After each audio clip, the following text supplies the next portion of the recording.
Hello guys, എല്ലാവർക്കും പുതിയൊരു വീഡിയോയിലേക്ക് സ്വാഗതം. ഇന്നത്തെ ഈ വീഡിയോ നമ്മൾ നോക്കാൻ വേണ്ടി പോകുന്നത് വാട്സപ്പിൽ ഇപ്പോൾ വന്നിരിക്കുന്ന ഏറ്റവും പുതിയ അപ്ഡേറ്റിലെ ഒരു അടിപൊളി ഫീച്ചറാണ് ഈ ഒരു വീഡിയോ ഭാഗത്ത് ഞാൻ നിങ്ങൾക്ക് പരിചയപ്പെടുത്തുന്നത്. അതായത് നമ്മൾ വാട്സപ്പിൽ ഏതെങ്കിലും പേഴ്സണൽ കോൺടാക്റ്റിലേക്കോ അല്ലെങ്കിൽ ഏതെങ്കിലും ഗ്രൂപ്പിലേക്കോ സെൻഡ് ചെയ്ത് അയക്കുന്ന ടെക്സ്റ്റ് മെസ്സേജുകൾ അബദ്ധം വെച്ചാൽ എന്തെങ്കിലും സ്പെല്ലിങ് മിസ്റ്റേക്കോ വല്ലതും സംഭവിച്ച് നമ്മൾ തെറ്റി മെസ്സേജ് അയച്ചു കഴിഞ്ഞാൽ ആ മെസ്സേജ് സാധാരണ നമ്മളിതുവരെ ഡിലീറ്റ് ചെയ്തിട്ട് വീണ്ടും പുതിയ മെസ്സേജ് അയക്കാറായിരുന്നു പതിവ്.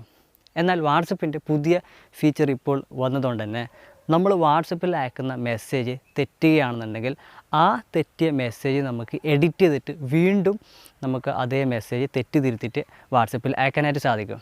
അത്തരത്തിലുള്ള ഏറ്റവും പുതിയ അടിപൊളി ഫീച്ചറാണ് വാട്സപ്പിൽ ഇപ്പോൾ വന്നിരിക്കുന്നത്. ഇത് നമ്മൾ ഒരുപാട് ആൾക്കാർ കാത്തിരുന്ന പുതിയ ഫീച്ചറാണ് വാട്സപ്പിൽ ഇപ്പോൾ വന്നിരിക്കുന്നത്.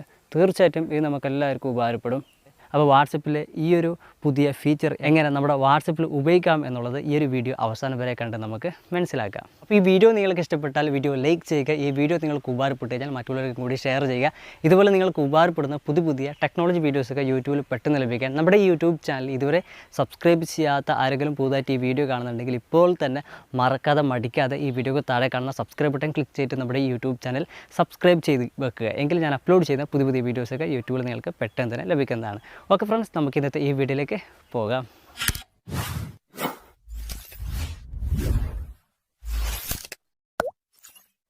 വാട്സപ്പിൽ ഇപ്പോൾ വന്നിരിക്കുന്ന ഏറ്റവും പുതിയ ഫീച്ചർ നമ്മുടെ വാട്സപ്പിൽ പെട്ടെന്ന് ലഭിക്കാൻ നമ്മുടെ വാട്സപ്പിൽ ലേറ്റസ്റ്റ് ബീറ്റ വെർഷൻ അപ്ഡേറ്റ് ചെയ്യുക. വാട്സപ്പിൽ ലേറ്റസ്റ്റ് ബീറ്റ വെർഷൻ അപ്ഡേറ്റ് ചെയ്യാനുള്ള ലിങ്ക് വീഡിയോക്ക് താഴെ ഡിസ്ക്രിപ്ഷനിൽ കൊടുത്തിട്ടുണ്ട്. ഇനി വാട്സപ്പിൽ ഇപ്പോൾ വന്നിരിക്കുന്ന പുതിയ ഫീച്ചർ നമ്മുടെ വാട്സപ്പിൽ എങ്ങനെ ഉപയോഗിക്കാം എന്നുള്ളത് നിങ്ങൾക്ക് കാണിച്ചു തരാൻ വേണ്ടിയിട്ട് എൻ്റെ മൊബൈൽ ഫോണുള്ള വാട്സപ്പ് ഞാനിവിടെ ഓപ്പൺ ചെയ്യുന്നു. എന്നിട്ട് വാട്സപ്പിൽ ഏതെങ്കിലും ഗ്രൂപ്പിലേക്കോ ഏതെങ്കിലും പേഴ്സണൽ കോൺടാക്റ്റിലേക്കോ മെസ്സേജ് അയക്കുന്നുണ്ടെങ്കിൽ ഞാനിപ്പോൾ ഒരു പേഴ്സണൽ കോൺടാക്റ്റ് ഓപ്പൺ ചെയ്തു. ശേഷം ഇതിൽ താഴെ കാണുന്ന ടൈപ്പ് ബാർ എടുത്തിട്ട് ഞാനിവിടെ ഒരു ടെക്സ്റ്റ് മെസ്സേജ് ടൈപ്പ് ചെയ്യുകയാണ്. അത് ഹായ് സുഖമാണ് എന്നാണ് ഞാനിവിടെ ടൈപ്പ് ചെയ്യുന്നത്.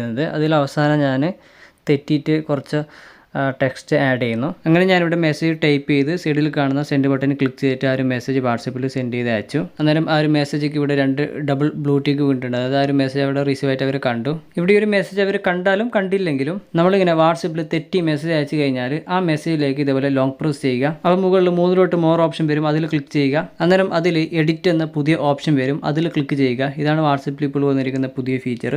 ഇതിലിവിടുന്ന് നമ്മുടെ ടെക്സ്റ്റ് മെസ്സേജിൽ എന്തെങ്കിലും തെറ്റുകൾ ഉണ്ടെന്നുണ്ടെങ്കിൽ ടൈപ്പ് ചെയ്തിട്ട് നമുക്ക് ഇവിടുന്ന് എഡിറ്റ് ചെയ്ത് കൊടുക്കാം. അങ്ങനെ ആ ഒരു മെസ്സേജിൽ തെറ്റ് തിരുത്തിട്ട് വീണ്ടും ആ മെസ്സേജ് വാട്സപ്പിൽ അയക്കാം. ഇതിൻ്റെ സമയപരിമിതി 7 മിനിറ്റ് ആണ്. നമ്മൾ വാട്സപ്പിൽ ഒരു മെസ്സേജ് അയച്ചിട്ട് ആ മെസ്സേജിൽ എന്തെങ്കിലും തെറ്റുകൾ ഉണ്ടെന്നുണ്ടെങ്കിൽ ആ തെറ്റ് നമ്മൾ എഡിറ്റ് ചെയ്തിട്ട് വീണ്ടും തിരുത്തിട്ട് ആ മെസ്സേജ് അയക്കണമെന്നുണ്ടെങ്കിൽ അത് 7 മിനിറ്റിൻ്റെ ഉള്ളിൽ സാധിക്കുകയുള്ളൂ. 7 മിനിറ്റ് കഴിഞ്ഞാൽ സാധിക്കുകയില്ല. എന്തായാലും ഇനി മുതൽ വാട്സപ്പിൽ നമ്മൾ ആർക്കെങ്കിലും എന്തെങ്കിലും മെസ്സേജ് തെറ്റി അയച്ചു കഴിഞ്ഞാൽ ഇതുപോലെ പെട്ടെന്ന് നമ്മൾ തെറ്റി അയച്ച ഒരു മെസ്സേജ് എഡിറ്റ് ചെയ്തിട്ട് വീണ്ടും ആ മെസ്സേജ് തെറ്റ് തിരുത്തിയിട്ട് നമുക്ക് വാട്സപ്പിൽ അയക്കാനായിട്ട് സാധിക്കുന്നതാണ്. അപ്പോൾ ഇങ്ങനെയായിട്ട് വാട്സപ്പിൽ ഇപ്പോൾ വന്നിരിക്കുന്ന പുതിയ ഫീച്ചർ കൊള്ളാമോ? ഈ വീഡിയോക്ക് താഴെ കമൻറ്റ് ചെയ്യുക. താങ്ക്